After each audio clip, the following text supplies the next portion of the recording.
خود کو اتنا مضبوط کر لیجئے کہ بدلتے ہوئے موسم اور بدلتے ہوئے لوگ آپ پر اثر نہ چھوڑ سکے۔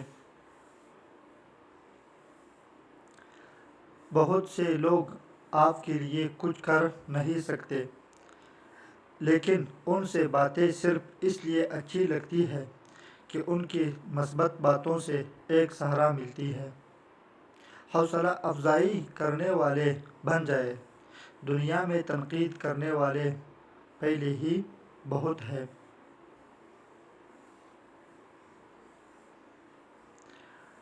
ہمیشہ تعریف اور ہمدردی کا طلبگار رہنا بھیک مانگنے کی بدترین شکل ہے۔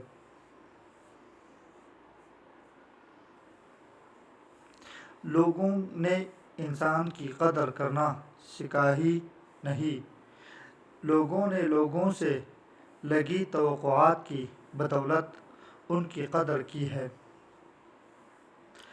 تعلقات کی حقیقی گہرائی عیوب کی قبول کرنے سے شروع ہوتی ہے، نہ کہ خوبیوں کی تعریفی بیان سے۔